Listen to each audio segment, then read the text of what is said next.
This is a private expression of personal perspective and is neither public disclosure nor a public offering. The material set forth herewith is for educational purposes only. Nothing stated herein is intended as constituting legal advice and is not provided with any warranties express or implied. The content set forth herein constitute the opinions and understanding of the author. Accountability for the actions of anyone who utilizes any material set forth herein, in part or in whole, resides entirely with the user and are neither the actions nor responsibility of the author.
The Wizard of Oz, the coded movie of what really happened to America by Robert Kelly. Just as you can read between the gory lines of the newspaper on any given day in America, you can discover clues and truths slipped in by the powers that be. If you look hard enough as to what is actually going on, such notice can also be found in somewhat lighter fare. The movies. As you well know, movies have become the national pastime of entertainment. Millions go to the movies, VHS tapes, and DVDs fill in the rest of the gap. The storyline, topics, and time frames vary as to the manuscript and the vision of the directors. Such a movie was The Wizard of Oz, an allegory for the new state of affairs in America in the 1930s, following the stock market crash and the factual bankruptcy of the United States government immediately following. The Wizard of Oz movie is not just a movie for children, though perceived today it is, and it has become a national icon of an historical nature, replayed every year on television. Just for the children. What is missed by most is the symbolism in the movie, in almost every character and aspect of the set and so-called special effects and props back then. After reading this article and then seeing the movie again, it will never be the same to you or your children. The setting was Kansas, Heartland, America, the geographical center of the USA. In comes the twister, the tornado, for example. Whirling confusion of the stock market crash that left everybody economically dizzy. It signified the theft of America's gold, the coming U.S. bankruptcy, the Great Depression. The tornado whisked Dorothy and Toto up into a new artificial, dreamlike dimension. Somewhere above the solid ground of Kansas. When Dorothy awakes, she finds herself in the land of Oz. Dorothy comments to her little companion, Toto, I have a feeling we're not in Kansas anymore. That's right. After the bankruptcy, Kansas was no longer just plain old Kansas. It was now KS, an artificial corporate venue of the bankrupt United States, newly established federal territory, part of the federal zone. And Dorothy and Toto were in this state now. On her journey in this unfamiliar land, Dorothy meets up with three unusual characters, each having certainly a different problem or aspect as portrayed on the silver screen. But their true identity has been decoded, and it follows. The first was a scarecrow, a man of straw, a front, and he identified his straw man persona for Dorothy. Some people without brains do an awful lot of talking. Of course, I'm not bright about doing things, and in his classic song, If I Only Had a Brain, the scarecrow, straw man, succinctly argued I'd unravel every riddle for every individual in trouble or in pain. Today, in light of redemption, we would translate it as once one discovers that his straw man exists, all political and legal mysteries, complexities, and confusions are resolved or understood. And once one takes legal control to his straw man, he becomes the authorized representative of the straw man to accept and discharge settle all commercial affairs as in Oz, the new commercial world, aka the Matrix, because the straw man has no brains and no hands and fingers to grasp a pen, to write the check, so to speak, to pay the fine, The second character was the Tin Man, or T-I-N Man, also identified as Taxpayer Identification Number. The Tin Man was a hollow man of metal, a vessel, a vehicle, a newly created commercial code word for the straw man. Just like the Scarecrow, the Tin Man had no brain and had no heart. Both were artificial persons. One of the definitions of tin in Webster's is counterfeit. The Tin Man also represented the mechanical and heartless aspect of commerce and commercial law. Just like they say in the mafia, nothing personal, it's just business. And in another profession similar to the mafia, the business of lawyering, they have the attitude that it's nothing personal. Business is business. The heartless Tin Man also carried an axe, the traditional symbol for God. For example, modern commercial law in earlier dominant civilizations, including fascist states. In the words of the Tin Man expressing relief after Dorothy had oiled his rusty points and parts, he said, "I've held that axe up for ages." The word ace is etymologically related to the word axe. And in a deck of cards, the only one above the king is the ace. For example, God. One of the axes of powers of World War II, Italy, was a fascist state. The symbol for fascism is the fasces, a bundle of rods with an axe bound up in the middle and its blade projecting. The fasces may be found on the reverse of the American Mercury head dime in Roman deity. Mercury was the god of commerce. It can also be found on the wall behind and on each side of the speaker's podium in the U.S. Senate. Each gilded fasces is approximately 6 feet in height, and at the base of the sill of the U.S. Senate are 2 cross fasces. The third character that Dorothy met was the Cowardly Lion, or king of beasts, and as the most feared of all animals in the jungle, was lacking courage. The lion is symbolic of the once fearless American people who have since lost their courage. Yes, there are a lot of hot talkers out there. Just listen to your local radio talk shows. American men love to talk, but none have the courage to do a damn thing. The American people are scared of the corporate federal system and local revenue collectors. For example, cops and judges in their so-called courtrooms. Tribunals of justice, commerce. After your first few go-arounds with the Just Us system, believing there was justice in the courts, you probably lost some of your courage too. And you may have not known it, but the IRS has been dealing with only your straw man, debtor, strictly under the laws of commerce. And they are just like the Tin Man, heartless. After Dorothy and her 3 companions made their way to Oz, they had learned that they had to go see the wizard. To find the wizard, they had to just follow the yellow brick road. Gold is known as yellow bricks and are melted into ingots. All one has to do is follow the trail of America's stolen gold, and you will find a thief who stole it. In the beginning of the movie, the wizard was represented by the traveling mystic Professor Marvel, whom Dorothy encountered when she ran away with Toto. His macabre shingle touted that he was acclaimed by the crowned heads of Europe past, present, and future. Boy, that Professor Marvel must have been a regular wizard to be acclaimed by the future crowned heads of Europe before they were even crowned. Before the bankers stole America, they had long since disempowered the Christian monarchies of Europe and looted their kingdoms. Maybe this Professor Marvel fellow knew something about the future that other folks didn't. With a human skull peering down from its painted perch above the door inside his wagon, the good professor lectured Dorothy of the priests of Isis and Osiris and the days of the pharaohs of Egypt. When Dorothy and her new friends emerged from the forest, they were elated to see the Emerald City before them, only a short jaunt away. Then came the Wicked Witch of the West, desperate for the ruby slippers that Dorothy was wearing, as they held special powers. A significant point here is that in the original book, The Wonderful Wizard of Oz, published in 1939 years earlier, the slippers were not red, but silver. In the first cut of the movie, the slippers were silver, but were changed to red to be more colorful. At the time the book was written, America still had all its gold in silver. The value of 1 ounce of gold was set at 15 ounces of silver, with silver being the more plentiful of the 2 metals and generally known as poor man's gold. Just as the silver slippers carried Dorothy, America's stockpile of silver and gold back into currency carried the country to a position of preeminence throughout the world at that time. But as mentioned, when the movie came out in 1939, the slippers were not silver, but red. Between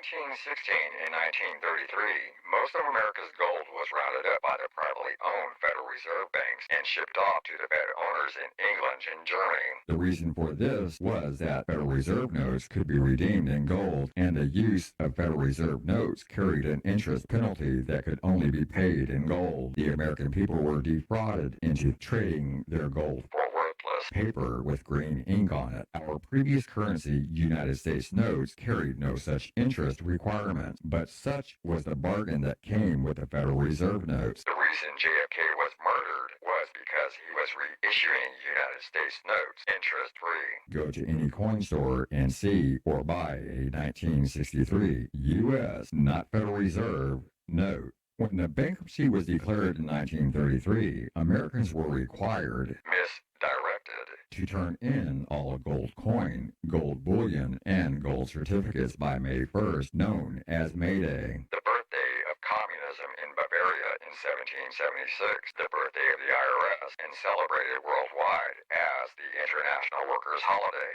a holy day to the wizard and his tribe. To people who were alive at that time, you may find out that the general sentiment towards such thievery bordered on a second revolution. Maybe it was too much of a clue, or too much salt in the wound for Dorothy to be skipping down the yellow brick road in a pair of silver slippers, so that for whatever reason, a colorless, likely to annoy or provoke, was selected. Red. With regard to the choice of ruby or red-colored slippers, red's primary significance, at least on documents and the like, is that it is the color of blood, as in flesh and blood, and symbolizes a living, breathing man or woman. For example, non-corporate, non-artificial. The color red could also have been chosen for the related tie to the International Banking Federal Reserve founder, the Rothschilds, aka Red Shield family. It does signify private as opposed to public. Your new Social Security card has a red serial number on the reverse, likely signifying the private side bond account attached to the public side of your strawman's Social Security account. For postal employees, red sticker registered mail means personal accountability, private. All other mail carriers, limited liability, public. It is likely that the ruby slippers symbolize the American people with blood in their veins as opposed to citizens of the United States, strawmen with a counterfeit corporate blood of blue-black ink on a birth certificate. No matter their color in the movie, the Wicked Witch of the West wanted those slippers at any cost and had to move fast before Dorothy and her crew could make it to the Emerald City. The witch's tactic was to cover the countryside with poppy flowers or poppies, the source of heroin, opium, and morphine, symbolically drugging them, the American people,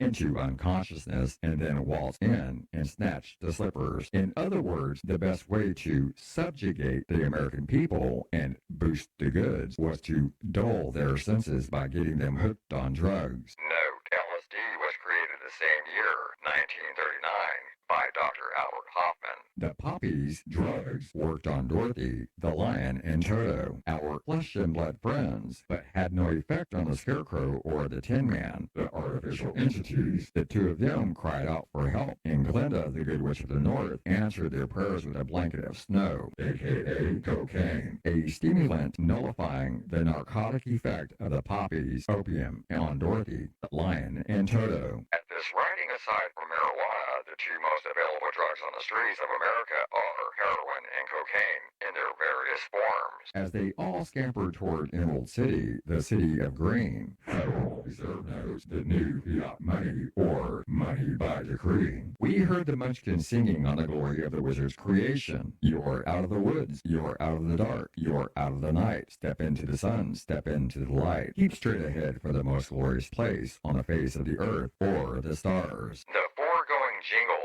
abounds with illuminous Luciferian symbols and metaphors, darkness and light. The Wicked Witch of the West made her home in a round medieval watchtower, ancient symbol of the Knights Templar of Freemasonry, who are given to practicing witchcraft and also credited as the originators of modern banking circa 1099 AD. The Wicked Witch Witch of the West was also dressed in black, the color symbolizing the planet Saturn, sacred icon of the Knights Templar, and the color of choice of judges and priests for their robes. Who was the Wicked Witch of the West? Remember, in the first part of the film, her counterpart was Elmira Gulch, who, according to Aunt Em, owned half the country. Miss Gulch alleged that Dorothy's dog, Toto, had bitten her. She came to the farm with an order from the sheriff, demanding that they surrender Toto to her custody.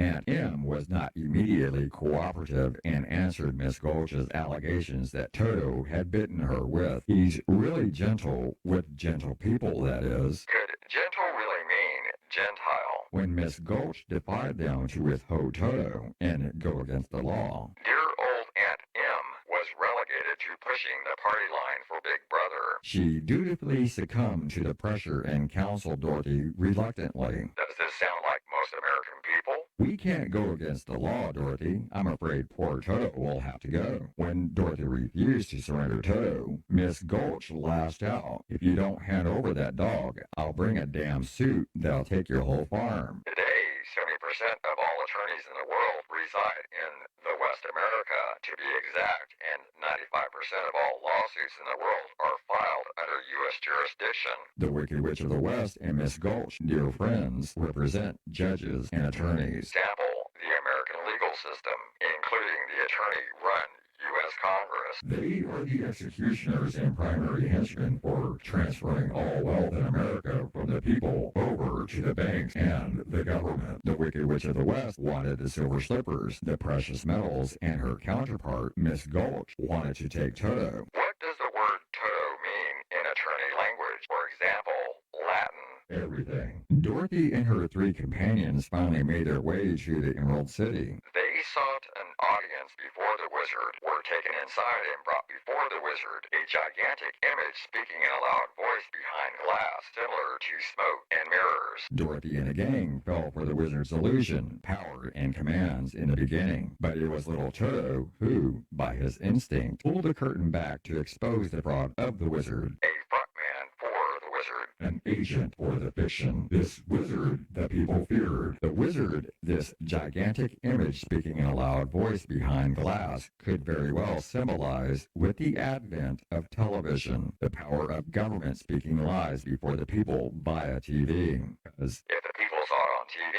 it must be true. And of course, the people will believe their government. Won't they? Remember the drugs? But Dorothy and the others soon wised up and revealed the wizard for what he was, a confidence man. Then, when asking the agent, administrative agencies, about helping the Scarecrow strawman about getting a brain, he gave the strawman a piece of paper and a diploma from a university. The wizard also cited the land of E pluribus unum, which is Latin for one out of many. For example, converting the many into one new world order, or novus ordo seclorum, a Latin phrase placed on the American $1 bill shortly after the bankruptcy. He also proudly revealed, confessed, that he was born and bred in the heart of the western wilderness, an old Kansas man myself. He gave the Tin Man a ticker clock to sound like a heart, but it was not. And to the lion, he gave a medal to signify that the lion had courage. These all, of course, were mere trinkets in the land of Oz. A fictional world, of course. The bankers did pretty well in Europe. But as the wizard pointed out, they made a killing in the western wilderness. For example, America, with the death of American gold, labor, and property. Quoting John D. Rockefeller, grateful and responsive rural folk who populated the country at that time. When Dorothy asked Glinda, the Good Witch of the North, representing honesty, good faith, and Christianity, for help in getting back to Kansas, Glinda replied, "You don't need to be helped. You've always had the power to go back to Kansas. Just click your heels together 3 times. 3 days, truth in lending. And say, there's no place like home." Translation: you've always had the right and power to reclaim your sovereignty. You just forgot or were never taught that you or the American people have such power. The Oregon Bill of Rights says that people have all power. Since the people are the true sovereign power, then it is only necessary to wake from the dumbed-down, drug-like effect the powers that be have over you and the American people as to that power and position, and then exercise it. The actual reclaiming of your sovereignty, the remedy in today's bankrupt commercial world, is a process including a UCC-1 form to the Secretary of State and a chargeback to the Secretary of the Treasury, wherein you can take commercial control of your straw man with a TIN number. Americans have intimate first-hand knowledge of the heartless mechanics of the laws of commerce, religiously applied by the example of unregistered foreign agents of the Internal Revenue Services, the IRS, accounting firm and collection agency for the private Federal Reserve Bank, was constituted under the UCC at its inception in 1954 and has been operating strictly in that realm ever since. And as a side note, how was the Wicked Witch destroyed? By accident, a bucket of water. The true substance of all things good and healthy, simple water, H2O. Destroy the evil, which is like O in ozone. Destroys virus and bacteria. Answer. Did the oxygen in the water destroy the evil witch? You may have wondered what the meaning is behind the words in the title, The Wizard of Oz. Look them up in a dictionary. Like almost everything else, it's right there in the open for you to see if you would just look closely enough. One definition of wizard is a very clever or skillful person. Oz is an abbreviation of Onza, O-N-Z-A, the Italian word for ounce or ounces, the unit of measurement of gold, silver, and other precious metals. No matter how large the quantity of gold or silver being discussed, the amount is always expressed in ounces rather than hundreds of tons of gold. It's so many million ounces of gold. As attested by the factual history of this country, the Wizard of Oz was the Wizard of Ounces. And who took the gold that backed the America's money? Why, the bankers and the lawyers working for the foreign principals, the private Federal Reserve, constituting the 20 Class A stockholders, being mostly private bankers, all orchestrated and greased by politicians then and still today. Only because it is not the mindset of politicians today to correct the matter and put full and absolute power over the control, creation, minting, and putting into circulation of United States money backed by gold substance value. What everyone has to understand is that as things are today, the commercial system as in place is better for everyone, just as long as everyone understands the program. Maybe the Wizard of Oz back then was the introduction to the program as to the monetary condition and changes in American. It just appears that no one gave full disclosure to the American people not only the change, but how to operate this new commercial world where all the real value was removed and all that was put in its place was commercial paper. Everything worked out for Dorothy. For example, the American people in the end, she made it home, meaning there is remedy in law. It's there. It was just encoded and disguised and camouflaged. Fortunately, the code has been cracked and there is a way home, just like in the movie. Like Dorothy said, there's no place like home, and there isn't. There's nothing like sovereignty for a sovereign people. We have commercial remedy in the redemption process. You continue to be conned by the confidence men and believe the wizard's words coming out from that box of smoke and mirrors called the TV? Or will you wise up like Dorothy did and look behind the scenes to recognize the scheme? Will you rise above the occasion and obtain the knowledge to become a secured party creditor, private banker, and sovereign, to take your place among others who are above the government instead of being that debtor slave on the plantation, living your life in debt and servitude? It's your choice. Dorothy did it a long time ago to show the American people, and maybe the children, the way how to do it and that it can be done. Now, go rent or buy the movie and see it again for the first time with your eyes wide open. For all intents and purposes, there are only debtors or creditors in America. No law, only the law of contracts and agreements and commercial paper. Follow the Yellow Brick Road. Follow the Yellow Brick Road. Follow the money trail.